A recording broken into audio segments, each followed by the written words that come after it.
오늘 여러분들이 에스라 3장을 공부했을 것입니다. 이스라엘 백성들이 포로 생활 이제는 하느님의 은혜 가운데에서 귀환하는 모습과 그리고 예루살렘 성전을 다시 재건하는 모습을 볼 수가 있습니다. 이스라엘 백성들이 70년 동안 바벨로니아 그리고 메데바사 통하여서 엄청나게 핍박받고 그리고 그들이 생기를 유지하면서 하나님께서 또 다니엘을 통하여서 에스겔을 통하여서 하나님께서 그들을 얼마나 사랑하시는지를 또 선포하게 하고 희망과 소망을 갖게 합니다. 아마 그들은 하나님을 말씀을 저버리고 그리고 우상을 숭배한 그 결과 그 대가를 독특하게 그들이 아마 치렀을 겁니다. 그래서 이제 그들의 마음은 준비돼서 다시 예루살렘으로 돌아가길 원했을 거예요. 그래서 하나님께서는 때가 되면 고레스 왕이 이제는 다시 예루살렘 돌아가서 너희들이 하나님의 성전을 재건하라 했을 때에 거기서 다 돌아간 게 아니라 거기서 가고자 했던 사람들, 마음에 내키고 원했던 사람들만 돌아갔다는 것을 우리가 알 수 있습니다. 여러분, 하나님의 성전을 재건한다는 것은 아무나 하는 것이 아니라 마음에 원함이 있어야 된다는 얘기예요. 마찬가지로 믿는 사람들이 하나님 멀리할 수 있습니다. 우리가 너무 세상에 일로 바쁘다 보면 하나님을 멀리할 수 있어요. 다시 얘기한다면 이스라엘 백성들이 바벨로니아에게 포로 끌려갔다는 것은 우리가 너무 세상에 사로잡히다 보니까 우리가 자동적으로 끌려갔다는 얘기예요. 그래서 우리가 다시 돌아오는 데 있어서 이 믿음을 다시 회복하는 데 있어서 그만큼 시간이 걸린다는 얘기입니다. 그리고 회복하는 데 있어서 우리가 마음이 원함이 없으면 믿음의 성장이 있을 수가 없다는 얘기예요. 오늘 메시지가 바로 그 얘기입니다. 우리가 다시 하나님의 나라를 하나님께서 인도하시는 그 예루살렘에 돌아가서 영적으로 다시 회복하는 것. 왜냐하면 우리가 예루살렘 성전 그러면 하나님의 성전, 하나님께서 거하시는 것. 신약에 와서 보니까 우리 몸이 하나님께서 거하시는 성전이라고 합니다. 그다음 우리가 말씀을 적용한다면 우리가 영적인 성장이 필요하고 재건이 필요하다는 얘기예요. 자, 오늘 본 말씀 보면은 이스라엘 백성들이 하나님의 말씀을 어기고 그리고 우상을 숭배함으로 하나님께서 심판합니다. 그러면서 그들이 이제 귀환합니다. 그러면서 그들이 바벨론에 들끌려갑니다. 그리고 20년이 지나자 예루살렘이 성전이 완전히 파괴가 돼요. 그리고 50년 동안 이스라엘 백성들은 제사라는 것을 드리지 못했었어요. 왜? 제사 드리기 위해서는 예루살렘 돌아가야 되기 때문에. 근데 돌아가도 성전이 파괴됐기 때문에 어차피 본인들은 제사를 드릴 수가 없었습니다. 그래서 50년이 지나고 난 후에 지금 하나님께서 또 고레스의 마음을 감동시켜서 다시 돌아가고 했을 때 그 간절한 마음으로 돌아간 사람들이 이 예루살렘에 돌아왔었을 때 그 무너진 성전을 보면서 얼마나 그들의 마음이 아팠을까. 우리의 죄가 결국은 이렇게 하나님의 성전을 이렇게 파괴게끔 했구나. 다시 얘기한다면 여러분들의 삶이 죄 가운데 거한 그 삶이 여러분들 하나님께서 거하시는 이 성전을 파괴한다는 얘기입니다. 어떻게 여러분 회개할 수 있을까요? 어떻게 다시 우리 영적인 성장이 있을까요? 그리고 하나님께서 원하시는 그 관계에서 들어갈 수 있을까? 오늘 메시지가 그것을 우리에게 말씀해 줍니다. 오늘 보면서 우리가 같이 도전받기를 원합니다. 오늘 말씀의 제목은 하나님 앞으로 나아가기. 우리의 예배의 삶을 다시 회복해야 된다는 얘기입니다. 자, 예배의 삶을 회복하기 위해서 첫 번째로 본 말씀 1절부터 3절 보기 원합니다. 이스라엘 자손이 각자의 성읍에 살았더니 일곱째 달에 이르러 일제히 예루살렘에 모인지라. 자, 그들이 아마 여행을 하기 위해서 그 많은 사람들이 한 4개월 정도 그들이 걸렸다고 합니다.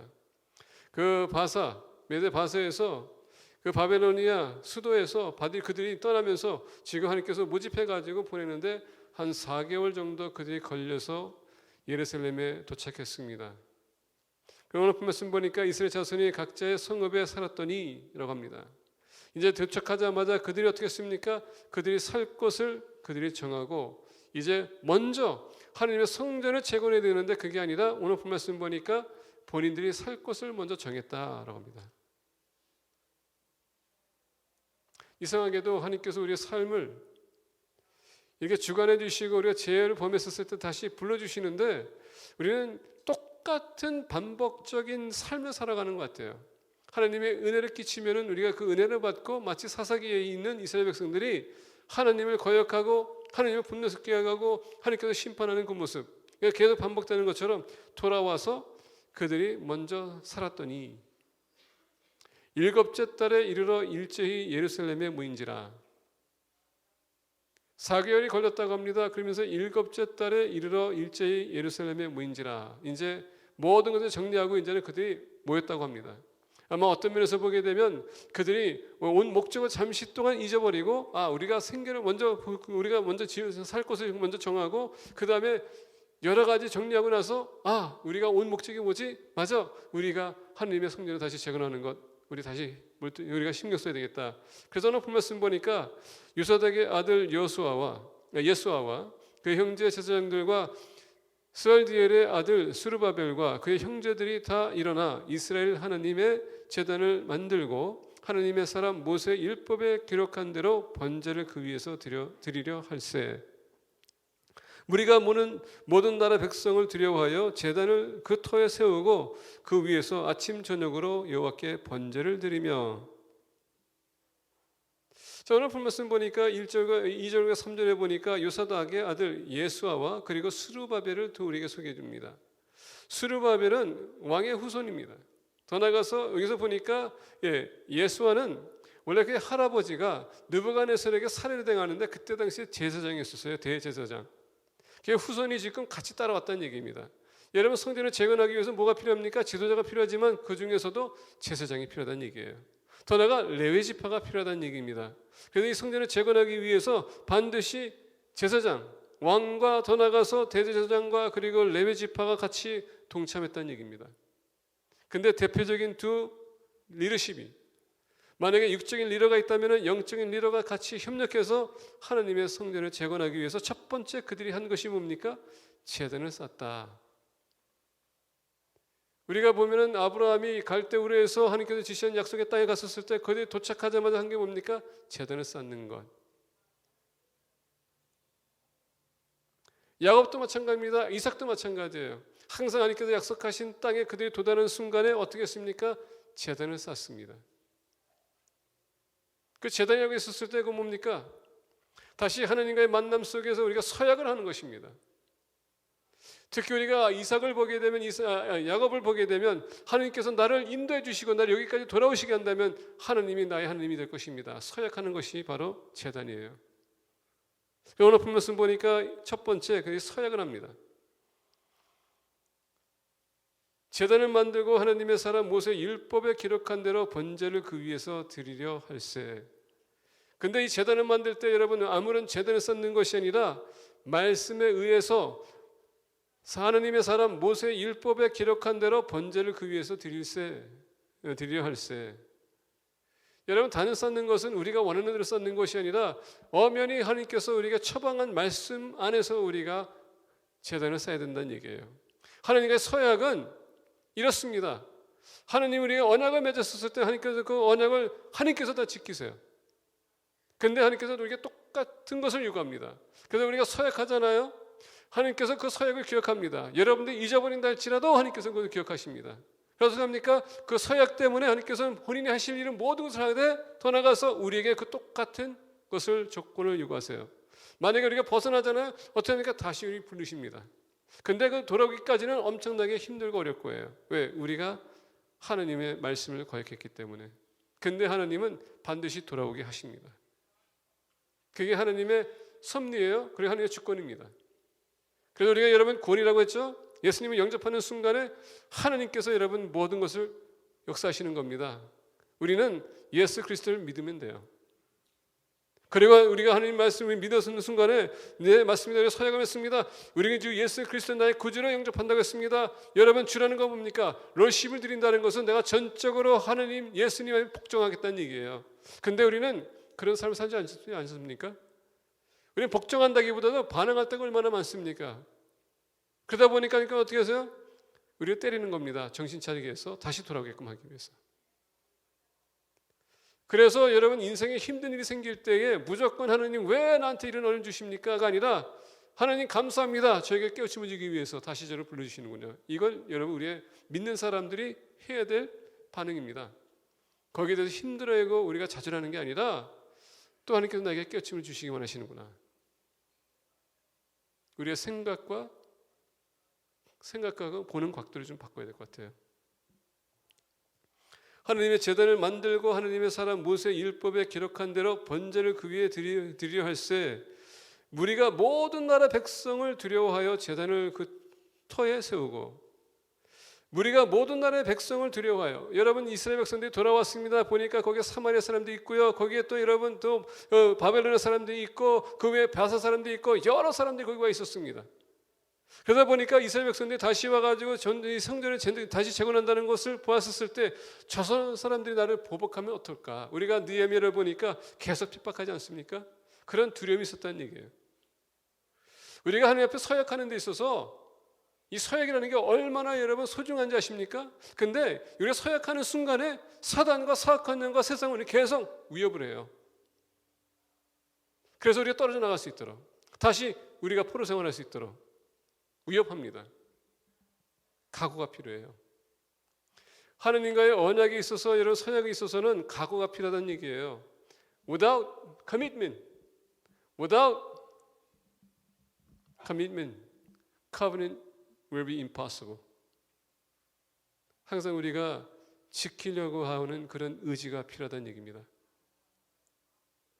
하나님 여러분 관계를 우리가 맺기 위해서 우리가 믿음에 성장하기 위해서 각오가 없이는 절대 따를 수 없어요. 각오가 없기 때문에 우리가 노력도 안 해. 각오가 없기 때문에 우리는 그냥 쉽게 포기해. 의지가 있다면 하나님과의 관계를 회복하기 위해서 여러분 서약을 해야 됩니다. 근데 의지가 따라야 돼요. 옆에 계신 분들에게 말씀하기 원합니다. 너 흔들리지 마.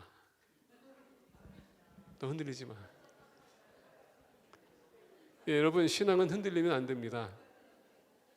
믿음이 흔들려서는 안 돼요. 그 믿음이 우리 서약을 붙들게 하는 것입니다. 우리가 모든 나라 백성을 두려워하여 제단을 그 터에 세우고 그 위에서 아침 저녁으로 여호와께 번제를 드리며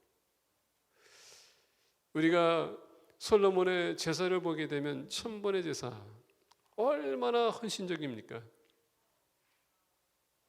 우리가 서약을 할 때 의지가 따를 때에 그런 용기와 담대함과 그리고 그런 헌신이 따르는 겁니다. 자 보겠습니다. 두 번째 하나님과의 관계를 회복하고 하나님의 성전을 재건하기 위해서 필요한 것이 4절서부터 7절에서 이렇게 말씀해 주고 있습니다. 기록된 규례대로 다시 한번 여러분 들으세요. 기록된 규례대로 초막절을 지켜 번제를 매일 성수대로 날마다 드리고 자 여러분 이렇게 본 말씀 이렇게 보게 되면 1절에 일곱째 달에라는 말씀이 있습니다.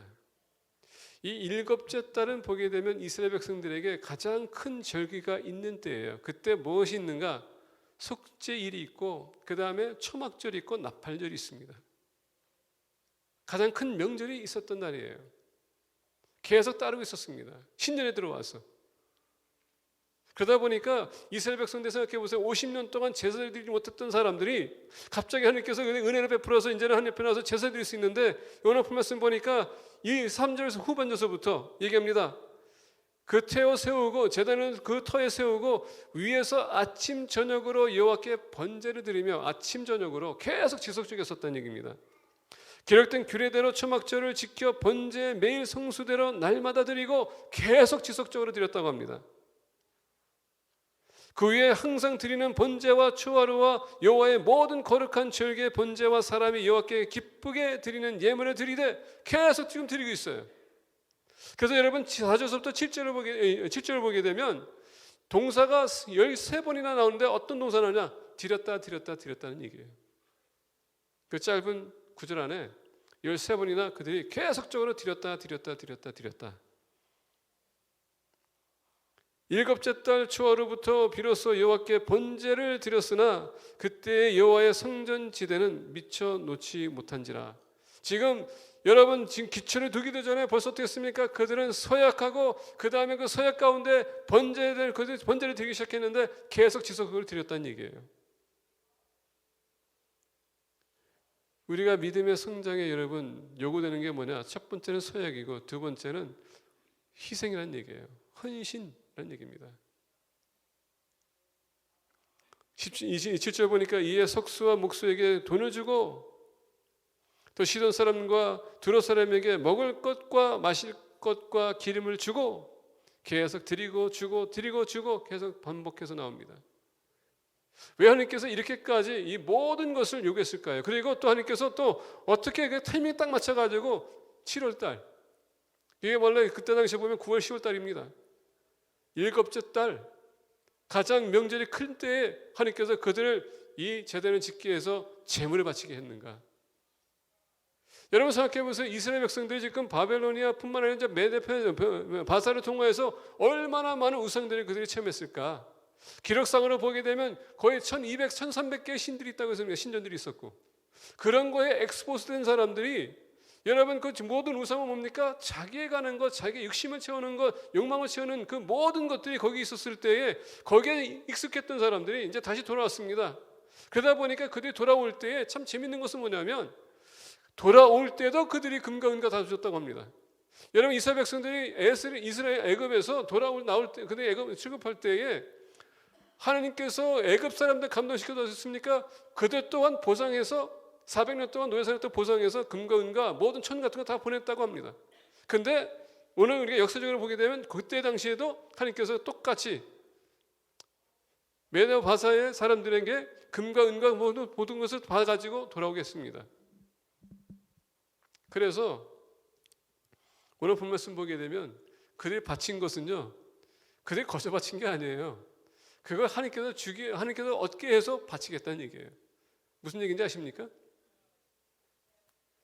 하나님은 여러분들 필요한 것 모든 걸 채워주신다는 얘기예요. 그리고 하나님께 바칠 수 있도록 그것까지 다 책임져 주시는 분이라는 얘기입니다.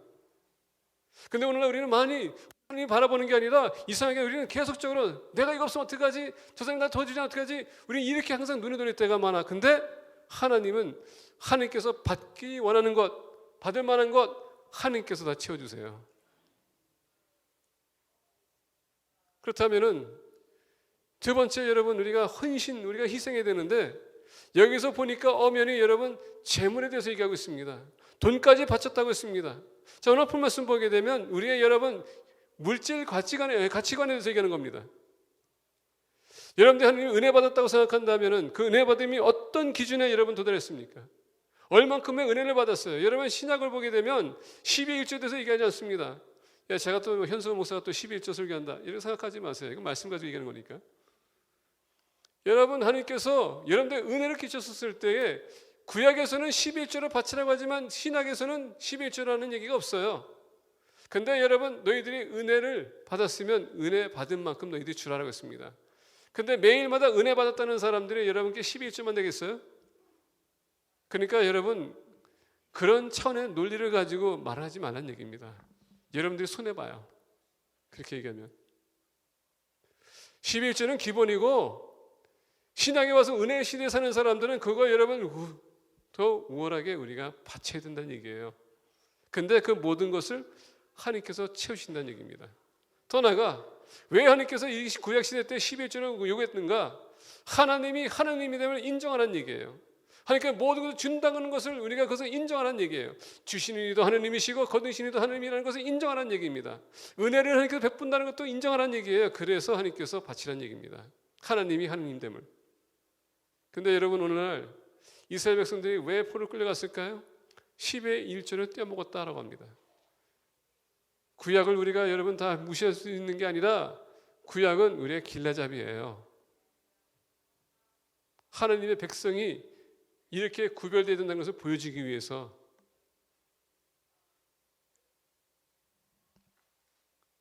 아까 말씀드린 것처럼 이스라엘 백성들이 돌아올 때에 이 모든 것을 이스라엘 백성들에게 그들이 다 주었어요. 그러다 보니까 오자마자 그들이 계속적으로 지금 이렇게 바치고 주고 한 말이 나온 겁니다. 우리가 하느님 앞에 여러분 헌신하게 되면 하나님의 은혜를 여러분들이 풍성하게 체험할 것입니다. 더 나아가 하나님의 복을 여러분들이 누릴 것입니다. 그걸 보여주기 위해서. 더 나아가 우리가 또 너무 이해해야 될 것은 뭐냐면 은혜 받고 복을 받기 위해서 바치는 게 아니라 받았기 때문에 바치라는 얘기예요. 많은 사람들 내가 뭐 주면 하나님께서 주시겠지. 그게 아니라 그건 여러분 장사는 거래예요. 받았기 때문에 우리가 드리는 겁니다.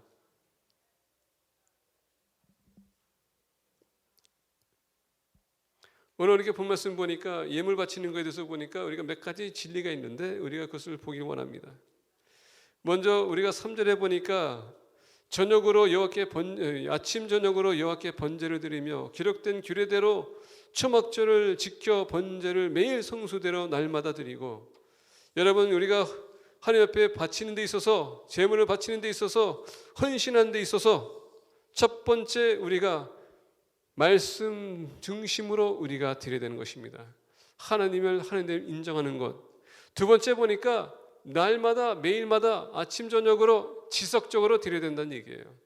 많은 분들은 한 번 드리면 끝, 그게 아니라 여러분 하나님 앞에 은혜 받은 대로 여러분들이 계속 지속적으로 바치라는 얘기예요. 오해하지 마세요. 하나님은 돈이 필요하신 분이 아닙니다. 여러분들이 하나님을 어떻게 생각하는지 그걸 하나님께서 여러분들 스스로가 확인하라는 얘기예요. 교회는 하나님의 교회이기 때문에 하나님께서 알아서 운영하세요. 제가 여러분 뭐 돈을 더 달라는 것도 아니고 여러분 내가 쓰겠다는 것도 아니고 여러분들과 하나님의 관계를 회복하게 하기 위해서라는 얘기입니다. 세 번째는 본 말씀 보니까 6절에 그 후에 항상 드리는 번제와 초하루와 여호와의 모든 기록한 절기의 번제와 사람이 여호와께 기쁘게 드리는 예물을 드리되, 기쁜 마음을 가지고 드리라는 얘기예요. 자원하는 마음을 가지고 드리라는 얘기입니다. 누가 억지로 하라고 해서가 아니라, 목회자가 협박해서가 아니라, 누가 협박해서가 아니라, 누가 하니까 따라서 하는 게 아니라 여러분들의 마음에 움직이는 대로 하라는 얘기예요. 아까 말씀드린 것처럼 하나님은 돈이 필요하신 분이 아닙니다. 하나님은요, 이 세상의 모든 것을 다 갖다 모아놔도 하나님이 갖고 계신 걸 능가할 수 없어요.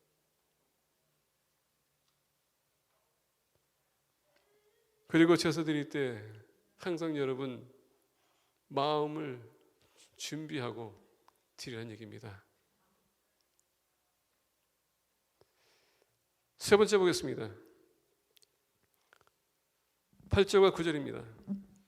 예루살렘에 있는 하나님의 성전에 이른 지 2년 둘째 달에 스알디엘의 아들 스루바벨과 요사닥의 아들 예수아와 다른 형제 제사장들과 레위 사람들과 무릇 사로잡혔다가 예루살렘에 돌아온 자들이 공사를 시작하고 20세 이상의 레위 사람들을 세워 여호와의 성전 공사를 감독하게 하며, 이에 예수아와 그의 아들들과 그의 형제들과 간미엘과 그의 아들들과 유다 자손과 헤나닷 자손과 그의 형제 레위 사람들이 일제히 일어나 하나님의 성전 일꾼들을 감독하니라.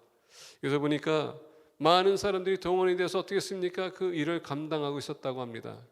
여러분, 때로는 우리 성전 재건하는 데 있어서, 믿음을 우리가 성장하는 데 있어서, 믿음을 재건하는 데 있어서, 하나님의 관계를 회복하는 데 있어서 개인적인 믿음의 생활이지만, 때로는 우리 옆에 있는 형제자매들이 도와줄 때에 그만큼 더 우리가 힘이 생겨서 더욱더 하나님 앞에 나갈 수 있다는 얘기예요. 여러분, 교제할 때 먹기 위해서 교제하지 마세요. 놀기 위해서 모이지 마세요. 헌담하기 위해서 여러분 모이지 말라는 얘기입니다. 만약에 모이려면 누군가 세워주고 여러분 권면이 되어주고 힘이 되어주기 위해서 모이라는 얘기입니다. 그래서 여러분 똘똘 뭉쳐 하나가 돼가지고 더욱더 강한 사람을 가진 믿음의 공동체로서 하나님의 일을 같이 하기 위해서 모이라는 얘기예요. 근데 교회는 다양한 사람들이 모이기 때문에 항상 문제는 있어요. 근데 그게 교회야. 교회는 그렇지 않습니까? 항상 공사 중이라고. 우리가 완벽한 사람이 아니기 때문에 완벽한 교회는 없어요. 그래서 여러분, 연약한 사람들 우리가 서로 붙들고 세워주고 권면해주고 사랑해주고 품어주고, 그래서 우리의 믿음이 어떻게 됩니까? 비슷하게 나갈 수 있도록. 우리는 동등하게 모든 사람들을 봐야 된다는 얘기입니다. 그래서 우리가 신약에 보니까 믿음이 연약한 자들 어떻게 하라고요? 우리가 붙들어 세워주라. 그래서 이 시간에 옆에 있는 분 손잡아 주세요. 내 믿음이 약하니까 나를 이끌어줘. 다르게 생각하고 있었죠? 예, 보통 사람들이 그럴 거예요. 내가 붙들어줄게. 아니, 여러분, 다른 옆에 있는 사람이 붙들어줘야 돼. 우리는 좀 더 겸손해져야 될 것 같아요. 아무리 알아도 여러분 좀 다른 사람을 배려하기 위해서 좀 모르는 척하라는 얘기예요. 겸손하는 얘기입니다. 우리가 예수 그리스도를 구주로 영접하는 순간에 성령님이 우리에게 내주십니다. 우리가 고린도전서를 보니까 성령이 내재하시면서 우리에게 주시는 게 있는데 성령의 은사 아닙니까? 성령의 은사는 교회를 세우기 위해서 주시는 거고 하나가 되기 위해서 여러분 한 일을 하기 위해서 주는 것이지 그것을 여러분들이 사람들에게 나타내라고 하는 거 아닙니다. 최고의 목적은 모든 것을 하나님의 영광을 위해서. 그래서 우리는 협력해야 돼요. 더 나아가 이 시간에 페이스를 하는 심리교에 나오신 여러분들은 교회의 지체입니다. 모든 사람들이 다 소중해요. 소중한 만큼 여러분 내가 지금 이 시간에 이 자리에 서 있습니다. 모든 지체가 움직이기 때문에 지금 제가 움직이고 있는 거고요. 그리고 지금 제가 말하는 것도 모든 기관이 지금 움직이고 있기 때문에 말하는 거고 저는 지금 영어로 지금 논문을 설교 원고를 써가지고 지금 한글로 지금 번역하고 있거든요. 지금 내가 지금 막 돌아가고 있어요. 지금 제 뇌가 여러분들 뇌보다 지금 2배로 돌아가고 있습니다. 지금 제가 힘들어요.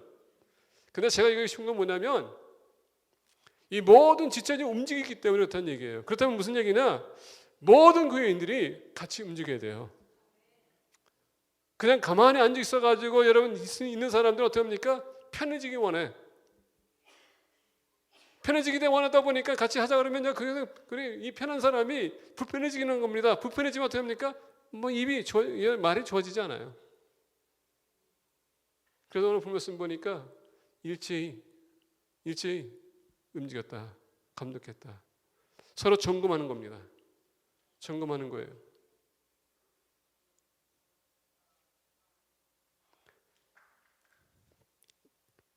하나님의 전을 재건하기 위해서 우리 믿음이 다시 성장하기 위해서 관계를 회복하기 위해서 나의 신앙은 나의 개인적인 믿음이지만 내 구원이지만 우리 공동체가 왜 이렇게 중요한가? 서로 점검해 줄 수 있기 때문에. 그래서 우리가 조금 풀리고 우리가 뒷대할 때 붙들어주고 이끌어주고 그런 교회가 더욱더 건강한 교회가 되는 것입니다. 네 번째 보겠습니다. 10절에서부터 13절입니다. 건축자가 여호와의 성전에 기초를 놓을 때에 제사장들은 애복을 입고 나팔을 들고 아삽 자손 레위 사람들은 재금을 들고 서서 이스라엘 왕 다윗의 규례대로 여호와를 찬송하되 찬양으로 화답하며 여호와께 감사하여 이르되 주는 지극히 선하심으로 그의 인자심이 이스라엘에게 영원하시도다 하니 모든 백성이 여호와의 성전 기초가 놓임을 보고 여호와를 찬송하며 큰 소리로 즐거이 부르며. 자, 오늘 말씀 보니까 예루살렘에 있는 하나님의 성전에 이른 지 2년 둘째 달에 말씀이 있습니다. 2년 둘째 달에 그들이 기초를 끝냈어요. 그들이 서원하고 서약하고 그리고 같이 하나님께서 허락하신 그 은혜 가운데 그들의 모든 걸 쏟아부어서 하나님의 교회를 다시 성전을 다시 짓기 시작했습니다. 그리고 예루살렘에 있는 하나님의 성전에 이른 지 2년 둘째 달에 그들이 기초 작업을 다 끝냈다고 합니다. 그러다가 건축자가 여호와의 성전에 기초를 놓을 때에 제사장들은 애복을 입고 나팔을 들고 아삽 자손 레위 사람들은 재금을 들고 서서 이스라엘 왕 다윗의 규례대로 여호와를 찬송하되 찬양으로 화답하며. 자, 여기서 보니까 10절에 왕 다윗의 규례대로 여호와를 찬송하되. 여러분 우리가 시편을 보게 되면 다윗의 시가 많습니다. 다윗은 하나님을 찬양했던 자예요. 우리가 알다시피 사울이 힘들고 어렵고 그가 병들었을 때 귀신 들렸었을 때에 다윗이 와서 어떻게 했습니까? harp로 와서 그것을 그가 연주함으로써 귀신이 갔다가 다시 돌아왔다가 다 갔다 들어왔다. 다윗은 정말 찬양의 대가였었어요. 그래서 오늘 말씀 보니까 이스라엘 왕 다윗의 규례대로 여호와를 찬송하되 하면서 찬양으로 화답하며 여호와께 감사하여 이르되 주는 지극히 선하심으로 그의 인자하심이 영원하시도다. 이스라엘에게 이건 추가하는 겁니다. 우리가 시편 136편을 보게 되면 1절부터 26절까지 있습니다. 그 모든 구절에 보게 되면 마지막 부분에 지극히 여호와는 주는 지극히 선하시고 선하심으로 그의 인자심이 영원하시도다.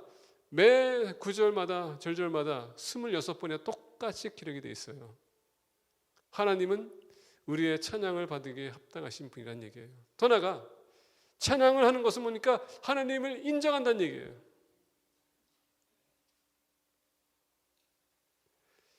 우리가 네 번째로 성전을 재건하기 위해서 우리의 믿음을 다시 여러분 우리가 믿음의 성장이 있기 위해서 하나님 관계를 회복하기 위해서 네 번째는 반드시 찬양과 예배가 따라야 된다는 얘기예요.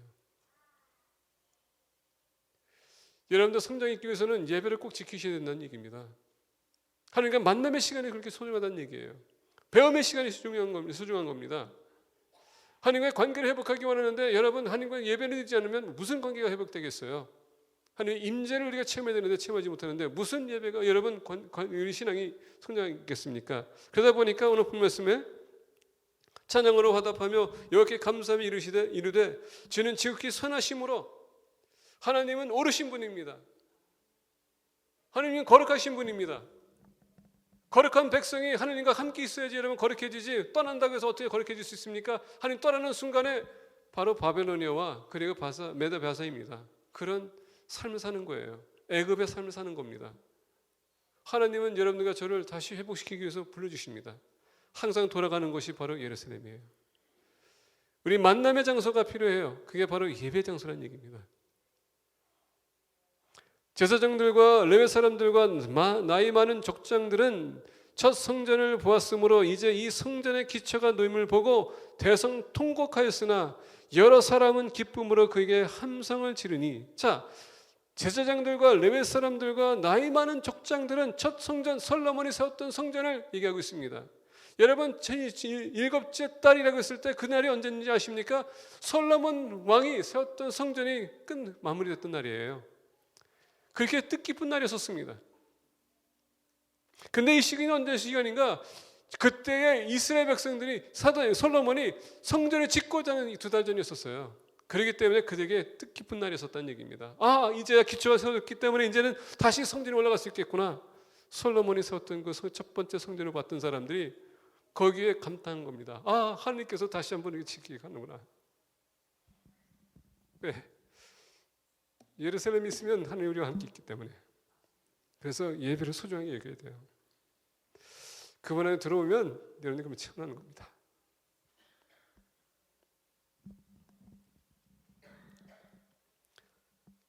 제사장들과 레위 사람들과 나이 많은 족장들은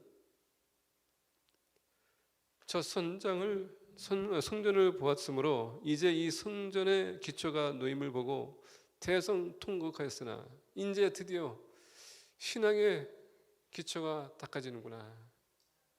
하나님과의 관계가 다시 회복하는 시기가 왔구나. 이제 하나님과의 관계를 다시 회복할 수 있겠구나. 얼마나 그들이 감격했을까요? 이 날을 기다리고 있었는데 70년 동안 죽지 않고 다시 돌아왔다는 것 자체. 마치 돌아온 창자가 본인의 세상에 나가서 본인이 하고 싶은 거 모든 거 다 하다가 하나님 나의 아버지가 나 받아줄 수 있을까? 그게 중요한 것이 아니었어요. 하나님은 항상 거기서 기다리고 있었습니다. 에스겔이 얘기하지 않습니까? 영광이 떠났다고 했습니다. 영이 떠났어요. 근데 하나님은 그럼에도 불구하고 거기서 항상 기다리고 있었어요. 너희들 들어오기를.